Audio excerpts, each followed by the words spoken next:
septembre 2015.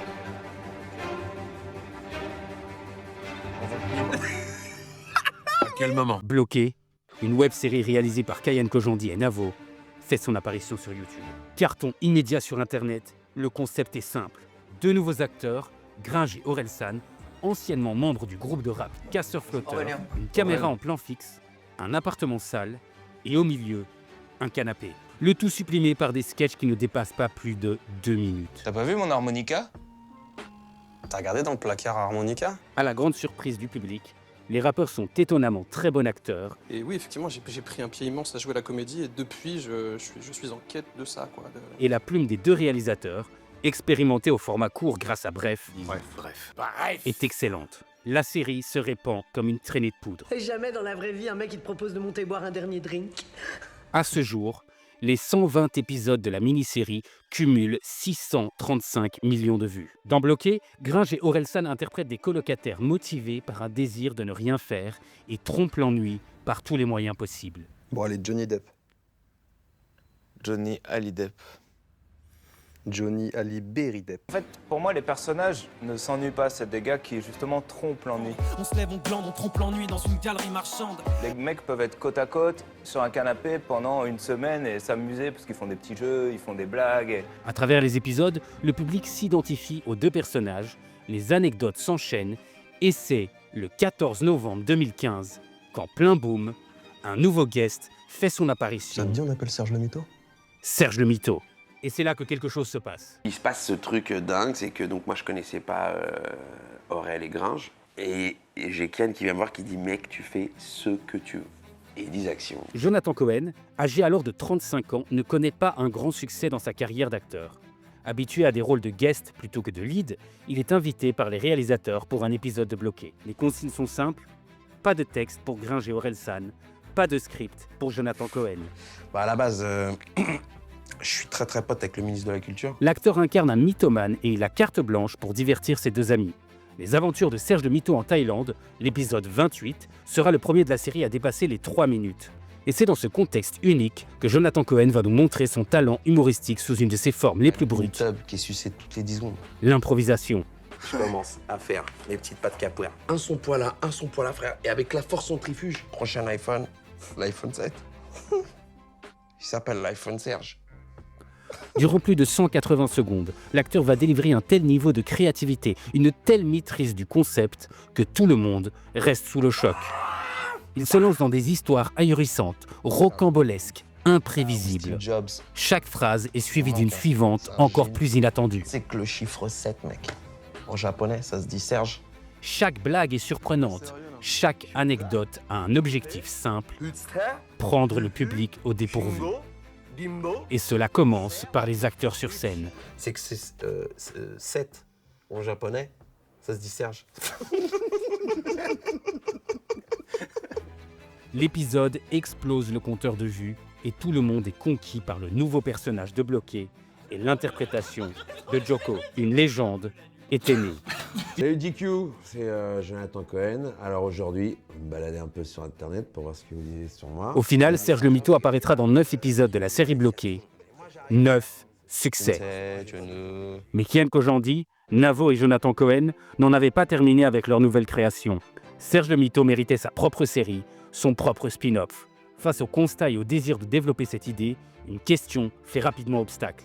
Comment faire en sorte que l'improvisation respecte une narration intéressante pour avoir une histoire qui mérite d'être vue?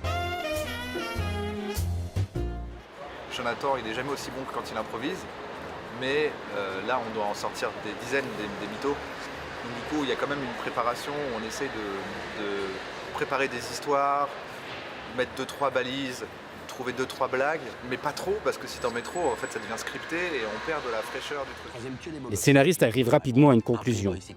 La force de Serge le Mito, c'est son interaction avec les personnages de son quotidien. Amis, famille, collègues, amour. Comment vit Serge, un mythomane compulsif au quotidien banal, au milieu de ses relations? Mais t'es plus entrée plat dessert ou entrée... Tu peux partager des entrées. Et c'est à travers cette idée que la série se développe. Quand des espions. Les aventures de Serge le Mito, presque comme un comique de super-héros, Si seulement c'était aussi simple d'être un espion. vont nous dévoiler l'intimité du protagoniste, où l'ensemble de ces rencontres résulte à une remise en question sur notre propre position face au mensonge, à la maladie, et ce, via la crédibilité de Serge auprès des acteurs de sa propre vie. Pale Up. C'est écrit comment? PE2L. Là où certains n'ont presque pas ou pas du tout de texte, pour la plupart, leur script est simple, léger, ils font presque office de figurants. T'as écrit ton texte?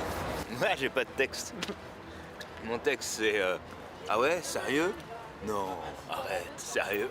À une exception près, leur réaction face aux mensonges du trentenaire. Non, je te jure. Kanye West.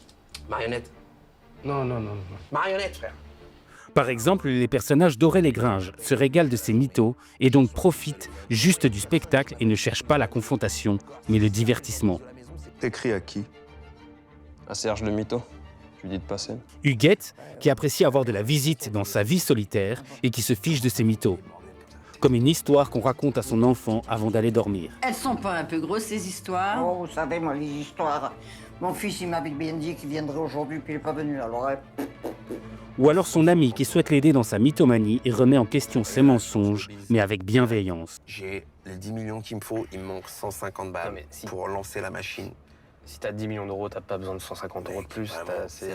Tu peux demander à la personne qui te donne 10 millions d'euros les 150 de plus. Tous les profils passent dans l'aventure. Je le pépon. Crédulité, surenchère, Moi, je suis en train de construire un aéroport, là, à Boulevard Haussmann. confrontation et moquerie. Alors, je vais vous dire un truc, c'est probablement mon auteur préféré.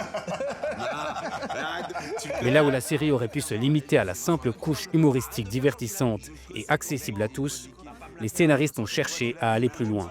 Ils ont poussé le concept pour en faire une vraie histoire touchante, une vraie morale, des émotions humaines et du combat face à la maladie. Mais alors tu nous racontes rien? Parce que oui, Serge le mytho, comme son nom l'indique, est mythomane. Ah ouais? Pourquoi t'es vénère, Serge? Tu veux peut-être dire Serge le mytho? Paraît que c'est comme ça que vous m'appelez. Et là où Gringe et Aurel se régalent de ses Serge le mensonges, mytho, sérieusement? la série nous rappelle que nous avons un homme qui lutte quotidiennement contre ses complexes et le rejet d'une vie qui ne lui convient pas. Ouais, mais c'était Quand on regarde les 30 épisodes de Serge le mytho individuellement, on voit un personnage amusant, capable d'inventer des histoires folles et superficielles. Mais lorsque l'on connecte les épisodes entre eux, on découvre un homme beaucoup plus complexe, avec des couches et des sous-couches, qui n'en font plus un simple guest pour un épisode, mais bien un personnage principal, avec des qualités, des défauts et une fragilité Quand j'ai vu humaine. Michael mourir chez lui, Au début de l'histoire, on découvre le Serge fun et divertissant qu'on connaissait déjà dans Bloqué. il me fait Vient ensuite la découverte de son ami dans l'épisode 3, qui est le premier à le confronter sur ses mensonges, mais avec bienveillance. Pourquoi Serge ressent ce besoin compulsif de mentir? Ouais. Dans l'épisode 5, Serge rencontre son amour de jeunesse.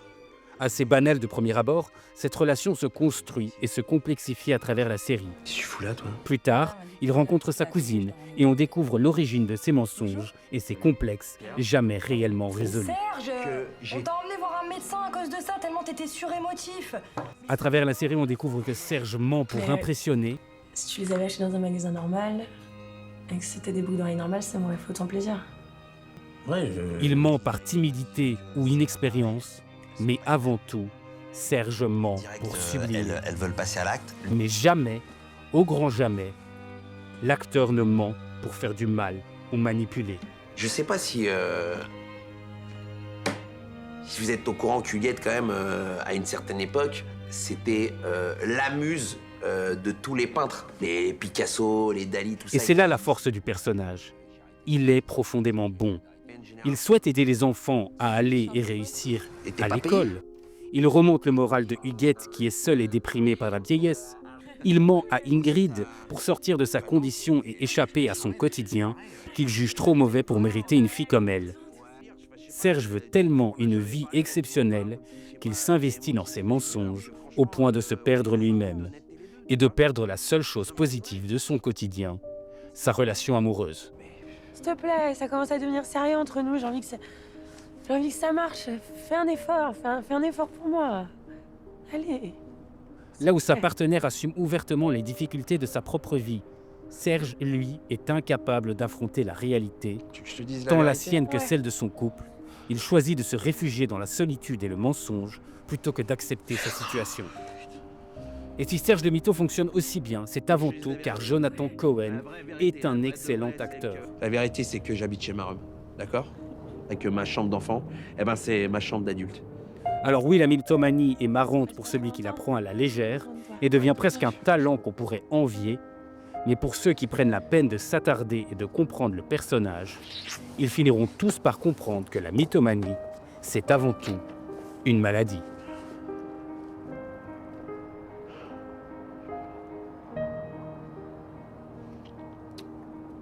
En fait, je crois que les vrais trucs kiffants qui marchent, en fait, c'est des choses que tu ne prévois pas et que tu fais dans la pureté, en fait. Que tu fais juste dans l'éclat de dire ouais, putain, on a fait un truc artistique, on s'est marré, c'était mortel, on l'a fait avec grand kiff et sans arrière-pensée, sans ambition, et ça marche.